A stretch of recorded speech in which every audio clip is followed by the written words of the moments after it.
My cute little study mate, स्वागत है आप लोगों का मेरे यूट्यूब चैनल स्टडी ह्यूमैनिटीज़ में, जिसमें मैं ह्यूमैनिटीज़ से रिलेटेड स्टडी कंटेंट पोस्ट करती हूँ। इसमें आपको चैप्टर की लाइन वाइज एक्सप्लेनेशन, एनसीईआरटी की, उसके साथ साथ नोट्स, इंपॉर्टेंट क्वेश्चन सब इस चैनल पे मिलेगा। स्टार्ट कर रहे हैं। आज हम लेके आए हैं लीगल स्टडीज़ का, जो आपकी क्लास 12th है, लीगल स्टडीज़ की जो यूनिट 5th है, जिसका नाम है ह्यूमन राइट्स का। ह्यूमन राइट्स में दो पार्ट्स में ये है चैप्टर समझाया गया है। एक पार्ट तो है ह्यूमन राइट्स इन इंडिया और एक पार्ट है आपका ह्यूमन राइट्स, जिसमें आपको कंप्लेंट मैकेनिज्म और कमीशंस के बारे में आप जानोगे। तो अभी हम बात करें human rights in India. Chapter को स्टार्ट करने से पहले हम चैप्टर के नाम को समझते हैं। तो देखो, ह्यूमन राइट्स के मतलब हो गया कि जो एक ह्यूमन है उसकी वेलबींग और डिग्निटी को मेंटेन करने के लिए डिग्निटी को मेंटेन करने के लिए ह्यूमन राइट्स की ज़रूरत है। तो इंडिया में वो ह्यूमन राइट्स को कैसे लॉ के द्वारा प्रोटेक्ट किया गया है, उन ह्यूमन राइट्स के लिस्ट को और उस ह्यूमन राइट्स को जानेंगे। हम समझेंगे कि राइट्स क्या होते हैं। हम चैप्टर को समझने से पहले हमेशा कंटेंट पढ़ते हैं, ताकि हमें एक ओवरव्यू मिल जाए कि हम इसमें पढ़ने क्या वाले हैं। तो इसमें हम सबसे पहले राइट्स का क्या मतलब होता है और ह्यूमन राइट्स का क्या मतलब होता है वो समझेंगे। हम समझेंगे डिफरेंस क्या है ह्यूमन राइट्स और फंडामेंटल राइट्स जो राइट्स हैं दे आर प्रोटेक्टेड। आप अपनी पॉलिटिकल साइंस की जो क्लास 11th की बुक है उसमें फंडामेंटल राइट्स का एक पूरा चैप्टर है, वो पढ़ के आए हैं। उसमें आपको पता होगा कि what do you mean by fundamental rights. फिर हम समझेंगे कि सिग्निफिकेंस क्या है universal declaration of human rights. फिर हम देखेंगे कि जो सस्टेनेबल डेवलपमेंट गोल्स हैं, जो कि आप अपने इसी लीगल स्टडीज़ की जो बुक है उसमें ही टॉपिक जो था इन्वायरमेंट वाला, उसमें आप पढ़ के आए थे what do you mean by sustainable development goal, जिसमें हमने डिफरेंट गोल्स को भी देखा था। तो उनके बीच में डिफरेंस और उनके बीच में लिंक, कि इनके बीच में लिंक क्या है, ठीक है। देन हम देखेंगे कि जो ह्यूमन राइट्स हैं कैसे वो हमारे कॉन्स्टिट्यूशन ऑफ इंडिया में रूटेड हैं, ताकि ह्यूमन राइट्स प्रोटेक्ट हो पाएँ, ताकि ह्यूमंस के राइट्स जो हैं वो एक तरीके से सेफ गार्डेड रहें। देन हम देखेंगे कि कौन से ह्यूमन राइट्स हैं, डिफरेंट काइंड्स ऑफ जो ह्यूमन राइट्स हैं जो कि हमारे इंडिया में लॉ के द्वारा प्रोटेक्टेड हैं। ये सब चीज़ें हम इस चैप्टर में पढ़ने वाले हैं।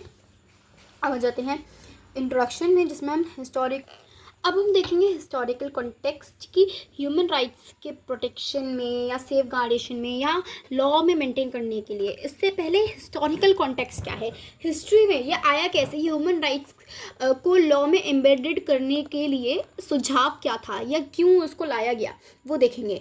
तो हिस्टोरिकली मतलब अगर देखा जाए तो बहुत सारे ट्रेडिशंस हैं, बहुत सारे रिलीजियस प्रैक्टिसेस हैं, उसके साथ साथ फिलोसफिकल राइटिंग्स हमें मिली हैं। देखो, हम ग्रीक फिलोसफर्स की भी बात करें तो देखो डिफरेंट फिलोसफिकल राइटिंग्स हैं, और इन सब के ह्यूमन राइट्स के लिए, ह्यूमंस के लिए डिफरेंट पर्सपेक्टिव्स हैं। उनको किसी के लिए ह्यूमन का होना मतलब है कि आप दूसरों की सेवा करो, किसी के लिए अपने घर की रिस्पॉन्सिबिलिटी अगर आप फुलफिल कर रहे हो तो आप एक अच्छे ह्यूमन माने जाओगे, किसी के लिए अच्छा बिहेव कर रहे हो किसी के साथ तो आप अच्छे ह्यूमन माने जाओगे। तो मतलब अगर हम देखें तो जो ट्रेडिशंस हैं उनके लिए, डिफरेंट ट्रेडिशंस के लिए, डिफरेंट लोगों के लिए, डिफरेंट रिलीजन के लिए ह्यूमन होने के लिए डिफरेंट पर्सपेक्टिव्स दे रखे हैं। फॉर एग्जाम्पल भी हमें दे रखा है, जैसे क्रिश्चियनिटी की बात करें, इस्लाम की बात करें, हिंदुज़्म, बुद्धिज़्म, ये सब डिफरेंट आइडियोलॉजीज़ हैं। इनका मानना है कि ह्यूमन वो होता है जो रिस्पेक्ट करे और वेलबींग देखे दूसरों की। इसका मतलब है कि ह्यूमन बीइंग को कुछ पर्टिकुलर वेज में कंडक्ट करना है, ठीक है, अपने मतलब इस तरीके से काम करना है कि दूसरों की रिस्पेक्ट करे और वेलबींग बनाए रखे। मॉडर्न सोसाइटी ने भी रिकॉग्नाइज किए हैं कि कुछ ऐसे रूल्स हैं जो कि ह्यूमन डिग्निटी को रिस्पेक्ट करते हो और वेलबींग और फॉर्मुलेट करते हो इनको, तो उन्हीं को राइट्स के फॉर्म में डेवलप कर दिया गया है। अब हम देखते हैं कि राइट्स, इसमें हमें शॉर्ट में बताया हुआ है, वैसे हमें एक पूरा टॉपिक राइट्स के ऊपर भी बताया हुआ है। तो इसमें राइट्स के बारे में बताया हुआ है कि अगर आप बात करो राइट्स क्या हैं, तो राइट्स बेसिकली क्या हैं, राइट्स जो हैं इंटाइटलमेंट्स हैं, मतलब कुछ ऐसे रूल्स जो कि सब फॉलो करते हैं, सब जानते हैं, एंड ये ड्यूटीज़ और ऑब्लिगेशंस के थ्रू प्रोटेक्टेड भी हैं, और स्टेट इनको क्या करता है, इंश्योर करता है कि ऐसे ह्यूमन राइट्स भी गारंटेड हो। बेसिकली राइट्स क्या हैं, ऐसे रूल्स जो सबको फॉलो करने होते हैं, सब जानते हैं, और ये ड्यूटीज़ एंड ऑब्लिगेशंस के थ्रू प्रोटेक्ट किए गए हों। जैसे मेरे राइट है कि मैं पढ़ सकती हूँ, तो ये जो मेरा राइट है ये मैं तो मानती हूँ कि मैं पढ़ सकती हूँ, उसके साथ साथ स्टेट भी ये मानता है। अब स्टेट इसके लिए कुछ पॉलिसीज़ बना सकता है, इसको फॉर्मुलेट करने के लिए लॉज बना सकता है, फाइन लगा सकता है, पेनल्टीज लगा सकता है, तो ये सब हो सकता है। ह्यूमन राइट्स क्या है, ह्यूमन राइट्स ऐसे स्टैंडर्ड हैं जो कि ये रिकॉग्नाइज करते हैं कि हमें डिग्निटी को प्रोटेक्ट करना है, जितने भी ह्यूमन बीइंग्स हैं उनकी डिग्निटी प्रोटेक्ट होनी चाहिए, ये हम ह्यूमन राइट्स में बात करते हैं। ह्यूमन राइट्स प्रोटेक्ट गवर्न करते हैं कैसे एक ह्यूमन सोसाइटी में रहेगा, कैसा एक ह्यूमन का रिलेशन होगा दूसरे ह्यूमन के साथ, with the state and obligation that the state has towards them. मतलब स्टेट के भी कुछ ऑब्लिगेशंस होंगे, स्टेट भी लॉ बनाएगा, इस लॉ को फॉर्मुलेट करने की कोशिश, उस लॉ को मेंटेन करने की कोशिश स्टेट को करनी होगी। तो ह्यूमन राइट्स मतलब ऐसे राइट्स जो कि ह्यूमन की वेल बीइंग, डिग्निटी उसको देखें, उसके साथ साथ ह्यूमन बीइंग कैसे एक सोसाइटी में रहेगा, उसका रिलेशन कैसे रहेगा, कैसे वो अपने आप को प्रोटेक्ट करके रहेगा, ये सब हम ह्यूमन राइट्स में पढ़ने वाले हैं। अब ये मतलब ह्यूमन राइट्स का जो कॉन्सेप्ट था, ये शुरुआत इसकी कहाँ से हुई, तो हमें बताया हुआ है कि जो ओरिजिन है, ओरिजिन मतलब शुरुआत, इनिशियल पॉइंट का क्या था जब ये ह्यूमन राइट्स का डेवलपमेंट हुआ। तो इनिशियल पॉइंट था 539 BC में।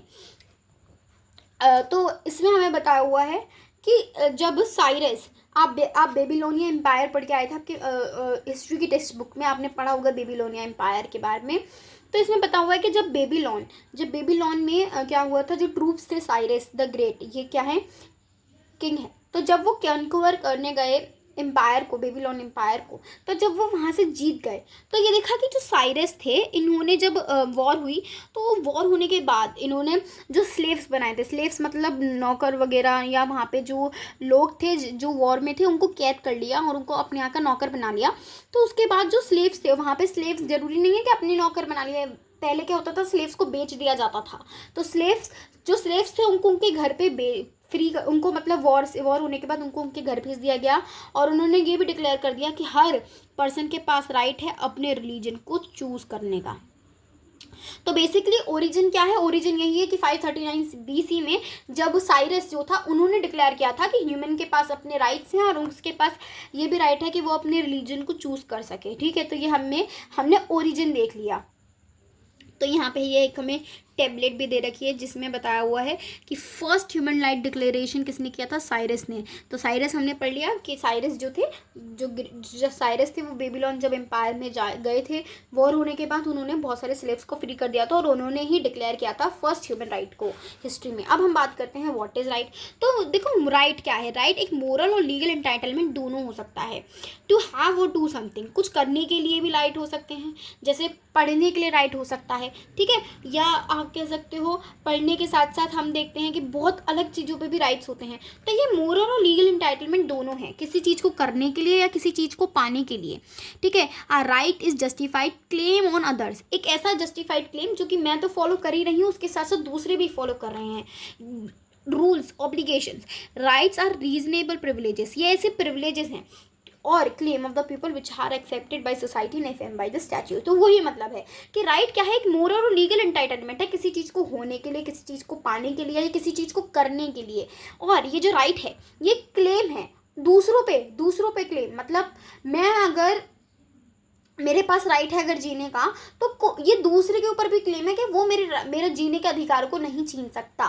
तो बेसिकली राइट्स एक ऐसे प्रिविलेजेस मतलब एक ऐसी आप कह सकते हो पावर, एक ऐसी आपको प्रिविलेज दी गई है, आपको एक ऐसा स्पेशल असिस्टेंस दिया गया है कि जो कि सोसाइटी भी फॉलो कर रही है और जो स्टैच्यू मतलब जो लॉ है वो भी फॉलो कर रहा है, वो भी अफर्म कर रहा है। तो यही राइट है। तो अगर आपको बात करें तो राइट्स में देखो दो राइट्स होते हैं, एक होता है हमारा राइट्स जो कि ह्यूमन राइट्स है, ठीक है, एक ह्यूमन राइट्स होता है और एक होता है हमारा फंडामेंटल राइट्स। दो राइट्स हैं, फंडामेंटल एंड ह्यूमन राइट्स। तो फंडामेंटल राइट्स हम देखो पढ़ के आए थे, फंडामेंटल राइट्स जो है प्रोटेक्टेड होते हैं, ये हमारे 6 फंडामेंटल राइट्स होते हैं।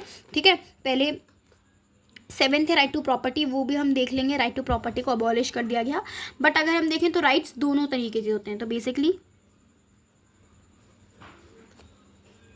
तो देखो अब हमें ये पता चल गया कि राइट्स क्या हैं, ये मोरल लीगल एंटाइटलमेंट हैं जो किसी चीज़ को पाने के लिए, किसी चीज़ को करने के लिए हैं, जस्टिफाइड क्लेम और प्रिविलेजेस हैं। हमें ये पता चल गया और ये भी पता चल गया कि जो राइट्स हैं ये सोसाइटी भी मानती है और लोग भी मानते हैं। अब हमें ये पता चल गया, उसके बाद हम देखते हैं कि राइट्स दो तरीके के हैं, एक है ह्यूमन राइट्स, एक है फंडामेंटल राइट्स। अब हम इसे देखते हैं। तो सबसे पहले अगर हम बात करें ह्यूमन राइट्स, तो देखो ह्यूमन राइट्स क्या है, हमें नाम से ही पता चल रहा है, राइट्स हम पढ़े है लीगल या मोरल एंटाइटलमेंट, ये जस्टिफाइड क्लेम है। अब ह्यूमन राइट्स, ह्यूमन मतलब ह्यूमन के जो राइट्स हैं, जो ह्यूमन राइट्स को प्रोटेक्ट, ह्यूमन राइट्स जो ले सकता है, जो ह्यूमन के पास राइट्स हैं, these are the human rights. अब हम ह्यूमन राइट्स के थोड़े पॉइंट्स हमें दे रखे हैं, उनको पढ़ लेते हैं एक बार।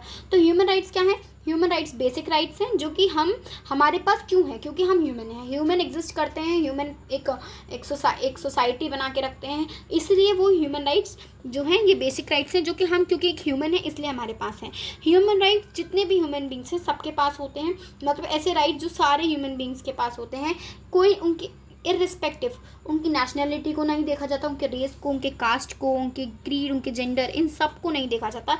ये क्योंकि अभी हम पढ़ के आए क्योंकि ह्यूमन है इसलिए वो राइट्स हैं। तो ह्यूमन बींग्स की कोई नेशनैलिटी, कोई कास्ट, रेस नहीं देखा जाता, ये सबके पास होते हैं और हर इंडिविजुअल सेम ह्यूमन राइट्स को इंजॉय करता है किसी भी डिस्क्रिमिनेशन के बिना। ये जो राइट्स हैं ये जो है ह्यूमन बींग को सेफगार्ड करने के लिए हैं, इन ऑर्डर कि वो डिग्निटी के साथ, इक्वलिटी के साथ रह पाएँ। और क्योंकि ह्यूमन राइट्स क्या है? ह्यूमन राइट्स ह्यूमंस के लिए हैं, ह्यूमंस की डिग्निटी को और इक्वलिटी को सेफगार्ड करने के लिए, इसलिए ये जो ह्यूमन राइट्स हैं देज आर यूनिवर्सल एंड इनएलिएनेबल। ऐसे राइट्स जो कि यूनिवर्सल हैं और कोई भी इन राइट्स को हटा नहीं सकता।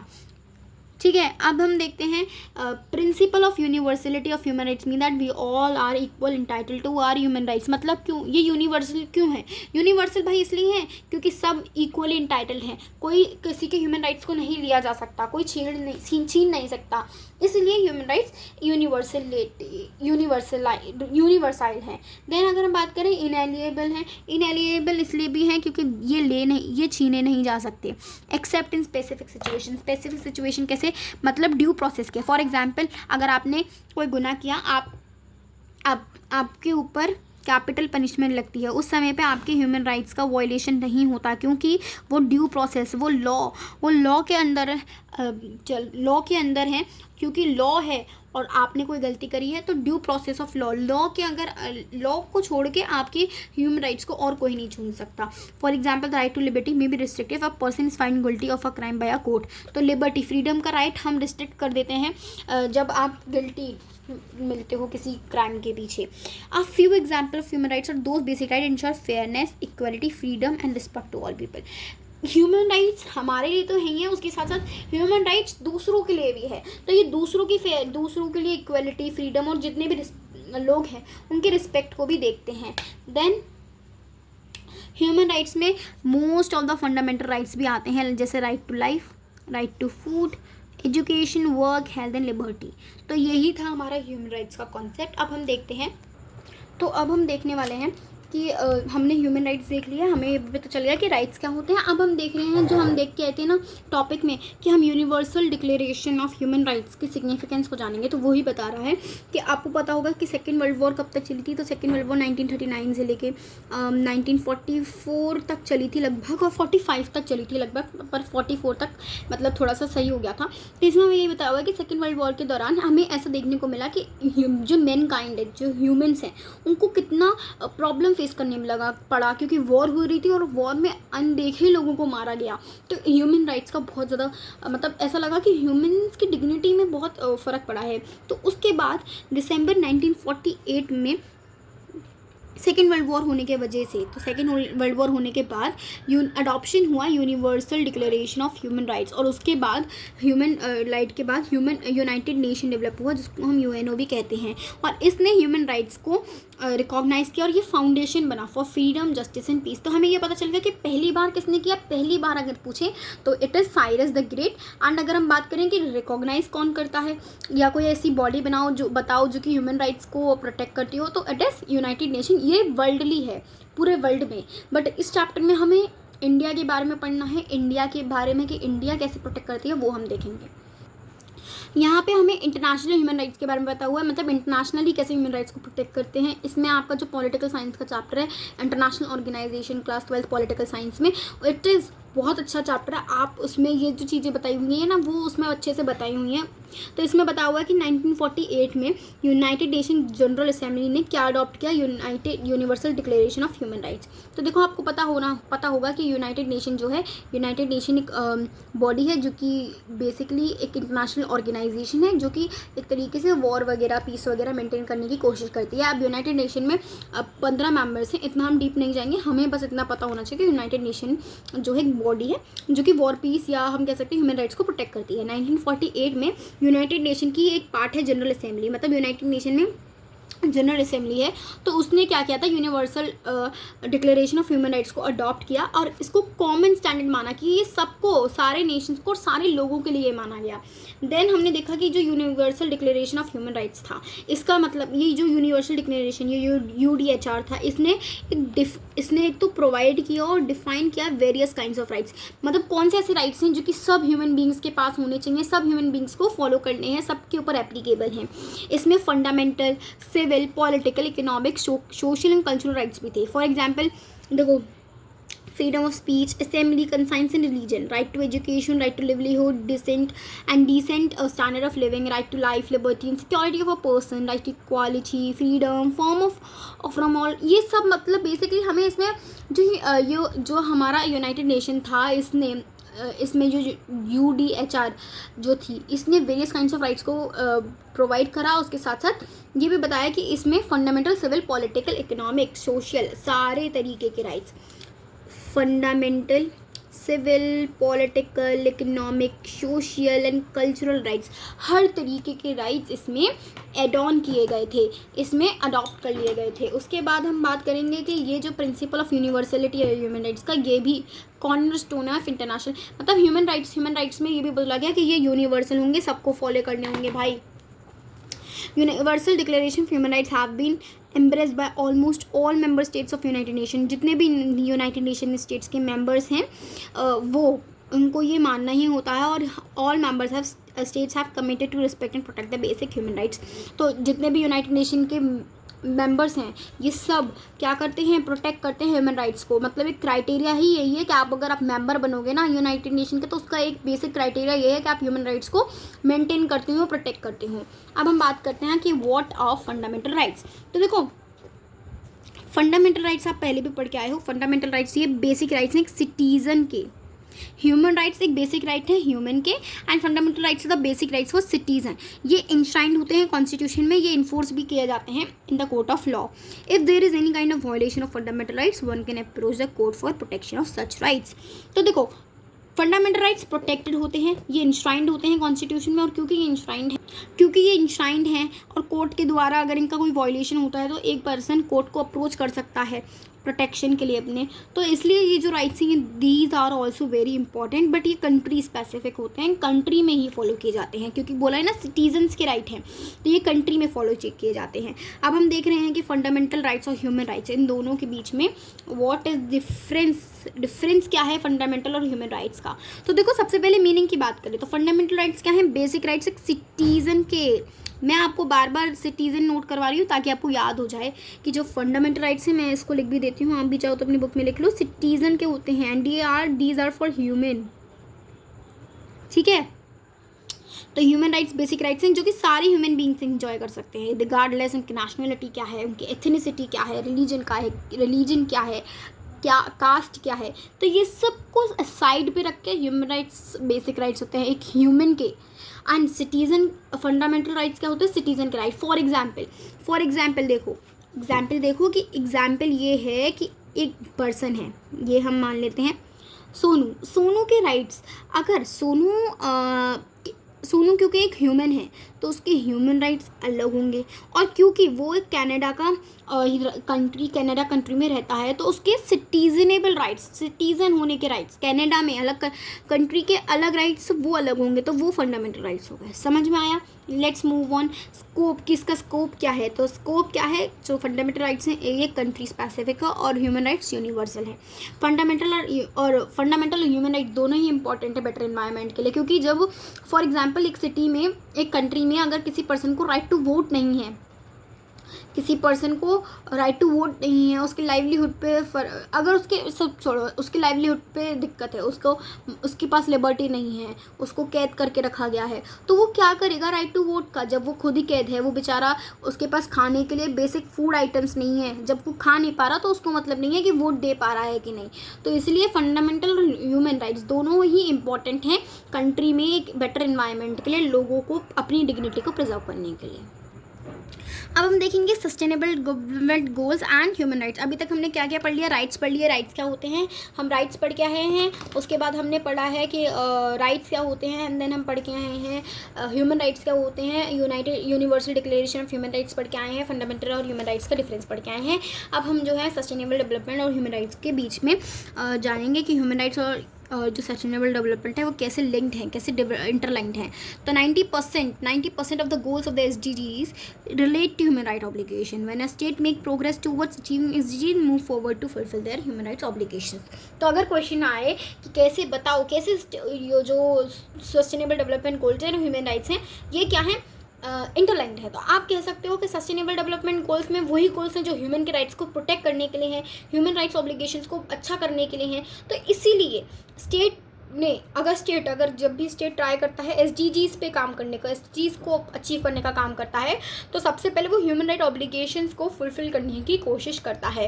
कुछ SDGs बताए हुए हैं, जैसे देखो पॉवर्टी ना होना, तो पॉवर्टी गरीबी ना होना ये एक SDG सस्टेनेबल डेवलपमेंट गोल भी और ह्यूमन राइट भी है। जेंडर इक्वलिटी वो भी एक सस्टेनेबल डेवलपमेंट और ह्यूमन राइट है। जीरो हंगर ये भी एक सस्टेनेबल डेवलपमेंट और ह्यूमन राइट्स दोनों हैं। तो क्योंकि सस्टेनेबल डेवलपमेंट गोल्स क्या हैं, ये रिलेट करते हैं ह्यूमन के राइट्स के ऑब्लिगेशन से, इसलिए सस्टेनेबल डेवलपमेंट गोल और ह्यूमन राइट्स इंटरलिंक्ड। और जब भी सस्टेनेबल डेवलपमेंट पे कोई काम करना होता है तो ह्यूमन राइट्स को अच्छा करना पड़ता है। तो क्योंकि हम इस चैप्टर में ह्यूमन राइट्स इन इंडिया की ही बात कर रहे हैं। अब यहाँ से जो चैप्टर है ये एक बहुत ही इंटरेस्टिंग टर्न लेने वाला है, जिसमें आप पढ़ने वालों कि कॉन्स्टिट्यूशन में कैसे ह्यूमन राइट्स को प्रोटेक्ट किया गया है, कैसे ह्यूमन राइट्स के लिए फ्रेमवर्क लाए गए हैं इंडियन कॉन्स्टिट्यूशन में, हम इसमें वही पढ़ने वाले हैं। तो इसमें हमें बताया हुआ है कि ह्यूमन राइट्स हमारे कॉन्स्टिट्यूशन में, अगर हम देखो US, साउथ अफ्रीका और बहुत सारी कंट्रीज़ की बात करें तो इन सब में भी कॉन्स्टिट्यूशन है, इन सब में भी ह्यूमन राइट्स को प्रोटेक्ट करने के लिए इन कॉन्स्टिट्यूशन में मेंशन किया गया है। वैसे ही हमारे इंडियन कॉन्स्टिट्यूशन में भी ह्यूमन राइट्स को प्रोटेक्ट करने के लिए कुछ लॉज हैं, एंड इसमें हमें सबसे इम्पॉर्टेंट ये 4 लॉज जो हैं ये सबसे ज़्यादा इम्पॉर्टेंट हैं, क्योंकि they are all based on human rights. जैसे द प्रियम्बल आपको पता ही होगा कि ये बेसिक ऑब्जेक्ट है और सबसे फर्स्ट पेज होता है हमारी कॉन्स्टिट्यूशन का। फंडामेंटल राइट्स अभी पढ़ के आए, फंडामेंटल राइट्स क्या हैं, सिटीजन्स के राइट्स हैं, तो ऐसे राइट्स को प्रोटेक्ट करना। डायरेक्टिव प्रिंसिपल्स ये स्टेट के लिए कुछ ऑब्लिगेशन या आप कह सकते हो स्टेट के लिए कुछ गाइडलाइंस होती हैं जो स्टेट को फॉलो करनी होती हैं। स्टेट चाहे तो उसको फॉलो कर सकता है, नहीं कर सकता है। फंडामेंटल राइट्स के लिए आप कोर्ट में जा सकते हो, डायरेक्टिव प्रिंसिपल अगर आपके वॉलेट हो रहे हैं तो आप नहीं जा सकते। फंडामेंटल ड्यूटीज़ ये ड्यूटीज़ हैं, ये duties towards the country, towards the state, towards the people, तो ये ड्यूटीज़ हैं। ये देखो, अब देखो जो पार्ट 3 है वो हमारी फंडामेंटल राइट्स की बात करता है, पार्ट 4 हमारा डायरेक्टिव प्रिंसिपल्स का, एंड पार्ट 4A हमारा फंडामेंटल ड्यूटीज़ का। तो आपको ये याद होना चाहिए कि फंडामेंटल राइट्स कहाँ हैं, फंडामेंटल राइट्स आपके कॉन्स्टिट्यूशन के किस पार्ट में है। तो फंडामेंटल राइट्स हमारे कॉन्स्टिट्यूशन के 3rd पार्ट में है, डायरेक्टिव प्रिंसिपल्स 4th पार्ट में, and fundamental duties 4th part clause A का पार्ट है। तो इसमें हमें ड्यूटीज़ मिलती हैं। अब हम स्टार्ट करते हैं, इन तीनों को हम डिटेलली पढ़ने वाले हैं। कैसे हम पढ़ेंगे, जो हमारे फंडामेंटल राइट्स हैं वो कौन कौन से हैं, डायरेक्टिव प्रिंसिपल्स क्या हैं, एंड फंडामेंटल ड्यूटीज़ क्या हैं। तो क्योंकि हम इंडियन कॉन्स्टिट्यूशनल फ्रेमवर्क को जानने वाले हैं तो हम अच्छे से इसको पढ़ने वाले हैं। सो प्रियम्बल हमने ये पढ़ा ना कि जो 4 हैं, हम चारों के बारे में पढ़ने वाले हैं, preamble, fundamental right, directive principle and fundamental duties. सबसे पहला है प्रियम्बल। तो प्रियम्बल क्या है, प्रियम्बल मतलब कॉन्स्टिट्यूशन स्टार्ट ही प्रियम्बल से होता है। इसमें हमारे ऑब्जेक्टिव्स कि एक एम कंट्री का क्या है, कि एक कंट्री क्या क्या गाइडलाइंस, कौन कौन से प्रिंसिपल्स कंट्री अडॉप्ट करने वाली हैं, इसमें हम वो देखते हैं। ऑल्सो सबसे इम्पॉर्टेंट बेसिक स्ट्रक्चर जो है प्रियम्बल में कॉन्स्टिट्यूट होता है, इसमें हम देखते हैं कि इसमें डॉक्ट्राइन होती है बेसिक स्ट्रक्चर की, जो कि Kesavananda Bharati versus Union of India वाले जो केस है उसमें बहुत ही अच्छे से उसी से निकल के आई हैं ये बेसिक स्ट्रक्चर की।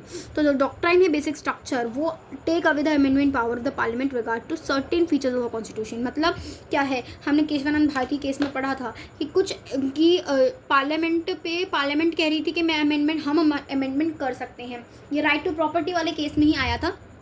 बेसिकली उनका ये कहना था कि हम अमेंडमेंट कर सकते हैं, और जुडिशरी का कहना था कि हम डिसीजन दे सकते हैं।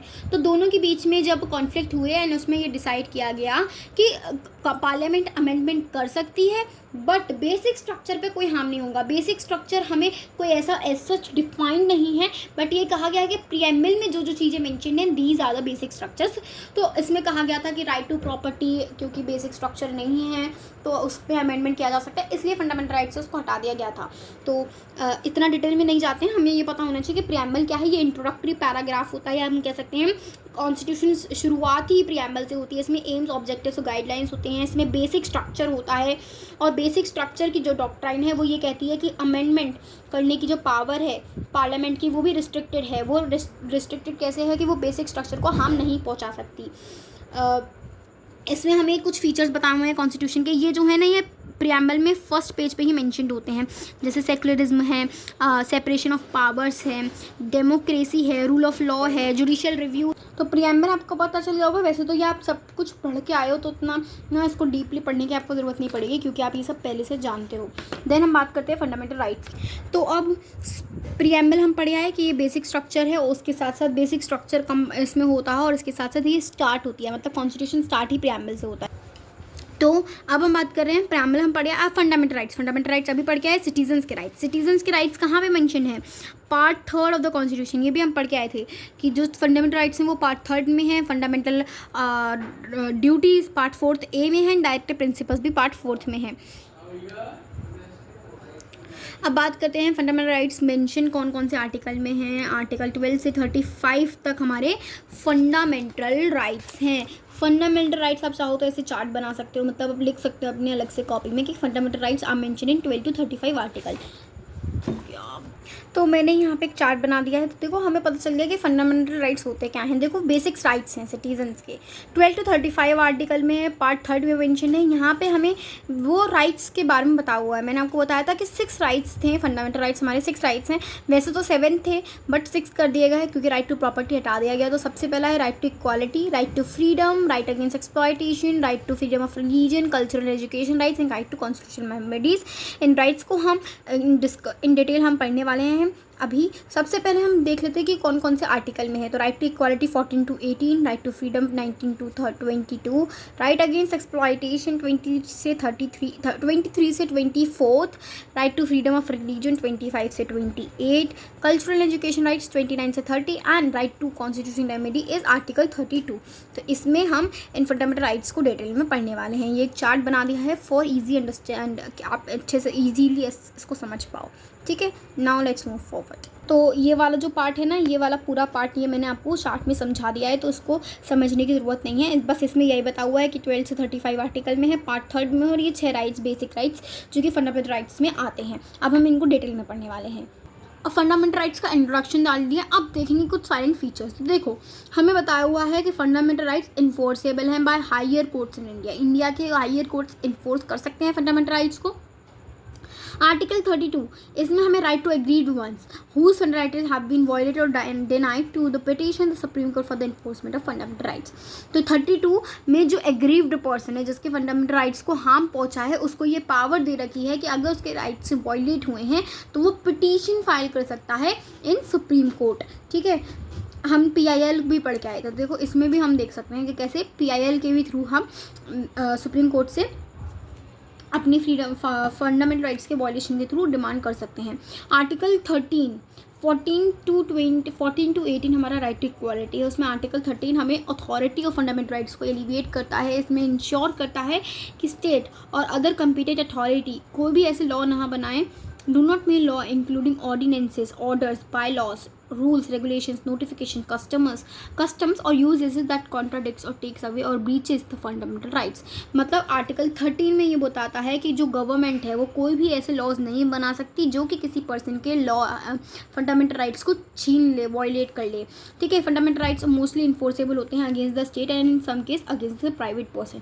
वैसे तो ये स्टेट के अगेंस्ट इन्फोर्सेबल होते हैं, बट कभी कभी प्राइवेट पर्सनस के पीछे भी इन्फोर्स हो जाते हैं.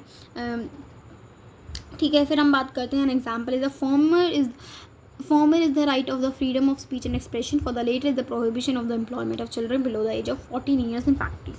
तो बेसिकली हमें बताया हुआ है कि जो मतलब थोड़े से पैसे वाले हैं या थोड़े सही उनके पास है पैसा, तो उनके लिए क्या है, उनके लिए right to freedom speech and expression, उनके लिए ये राइट है. ठीक है. For the former is the right to freedom of speech and expression and latter is the prohibition of employment of children. Prohibition करना, जो बच्चे हैं एज 14 से कम एज के हैं उनको फैक्ट्री माइंस या हजार्डस एक्टिविटीज़ में नहीं इन्वॉल्व होने देना. और जो टर्म स्टेट है इसमें government, parliament, state legislature, district boards, panchayat, municipalities, ये सब आती हैं. इन सबको इतना डिटेल में पढ़ने की ज़रूरत नहीं है, ये हम सब पढ़ के आए हैं, इतना इसको पढ़ने की ज़रूरत नहीं है. साइलेंट फीचर्स में हमने बेसिकली ये देख लिया कि साइलेंट फीचर्स में हम ये देखते हैं कि ये जो है इन्फोर्सेबल है by the higher court.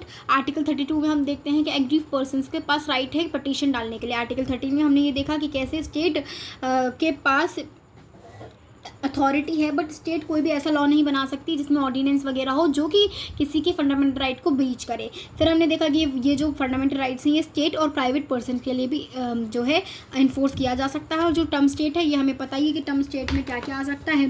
Term state में government, parliament, state legislature, district boards, panchayat, municipalities and other authorities आ सकती हैं. यहाँ पे हमें कुछ एजेंसीज भी बताई गई हैं जैसे Indian oil limited, Karnataka state road transportation authority, Delhi जल बोर्ड एंड सो ऑन. ठीक है. Let's move forward. अब इसमें आ गए हैं हम व्हाट इज़ अ स्टेट.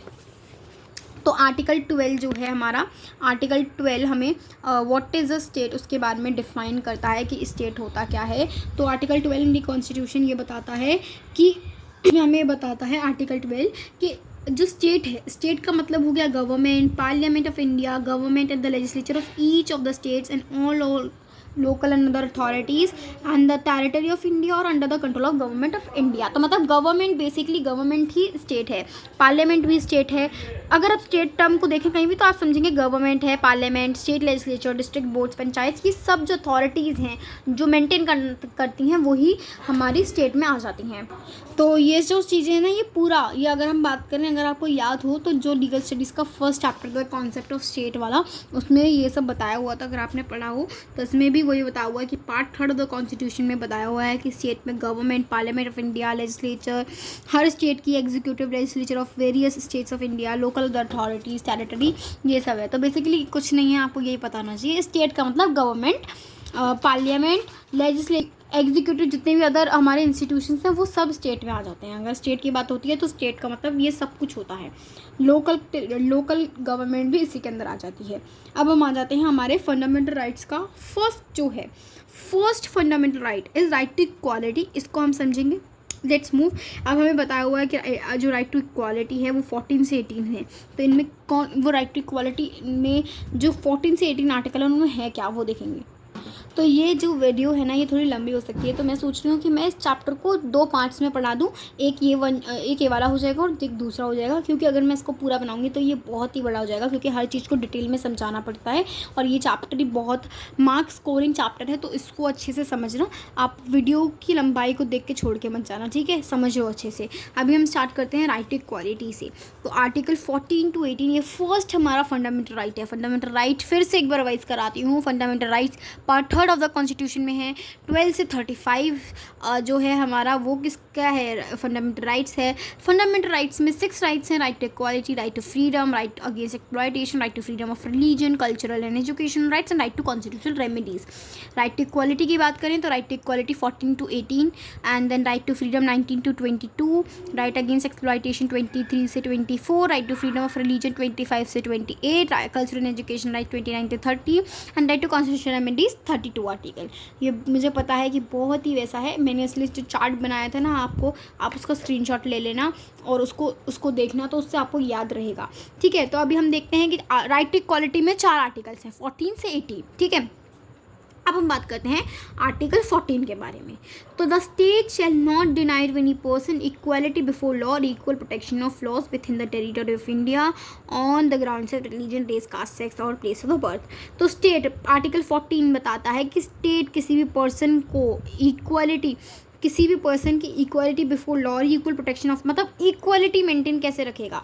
तो स्टेट किसी को भी इक्वालिटी बिफोर लॉ, मतलब किसी पर्सन को ये नहीं है कि लॉ से ऊपर हो कोई पर्सन, अनलेस उसकी कोई कास्ट, उसकी कोई रिलीजन, कास्ट, सेक्स कुछ नहीं देखा जाता। अगर उसने गलती करी है क्योंकि लॉ में बताया है कि उसकी गलती की ये सजा है, तो वो उस गलती उसको भुगतनी पड़ेगी। उसके रिलीजन, कास्ट, सेक्स किसी से मतलब नहीं है स्टेट को। ये आर्टिकल 14 बताता है। आर्टिकल 15 बताता है नो डिस्क्रिमिनेशन। देखो आप ना थोड़े कीवर्ड्स देखते चलो, मतलब उससे याद भी रहेगा। तो देखो पहला क्या हो गया कि इक्वलिटी बिफोर लॉ डिनाई नहीं होगी, not deny to equality before law to any person और the equal protection of laws, ठीक है, within the territory of India. Then second, कोई भी डिस्क्रिमिनेशन नहीं होगा against any citizen on the grounds of religion, race, caste. Discrimination नहीं होगा कि भैया तू छोटी कास्ट का है, तू ये नहीं कर सकता, तू बड़ी कास्ट का है, तू ये कर सकता है, तू ये नहीं कर सकता, ये सब नहीं होगा। आर्टिकल 16, इक्वालिटी ऑफ अपॉर्चुनिटी होनी चाहिए हर सिटीजन के पास। ये नहीं है कि वो छोटी कास्ट का तो उसको अपॉर्चुनिटी नहीं मिलेंगे। अब तो खैर रिजर्वेशन है, अब तो जनरल कैटेगरी वाले बेचारे पिसते हैं। खैर मैं उस कॉन्ट्रोवर्सी में नहीं जाना चाहूँगी, छोड़ो उसे। तो देखो इक्वालिटी ऑफ अपॉर्चुनिटी होनी चाहिए, सारे सिटीजन्स के पास राइट होना चाहिए एम्प्लॉयमेंट का, अपॉइंटमेंट का, ठीक है। देन 17 अबॉलिशन करता है अनटचेबिलिटी का। And article 18 abolition of all titles except military and academic. तो इतना हमें पता चला कि 14 में क्या है, equality before law, equal protection of law within the territory of India. Then कोई आर्टिकल 15 कोई भी डिस्क्रिमिनेशन नहीं होगा। आर्टिकल 16 इक्वालिटी ऑफ अपॉर्चुनिटी, ठीक है, equality of opportunity. Article 17 untouchability को अबॉलिश करना। और आर्टिकल 18 की कोई भी टाइटल नहीं दोगे एक्सेप्ट मिलिट्री और एकेडमिक। जैसे आपने PhD कर ली तो आपको डॉक्टरेट लग जाता है, तो वो एक टाइटल है, उसके और मिलिट्री के टाइटल के अलावा आपको कोई और टाइटल नहीं मिल सकता।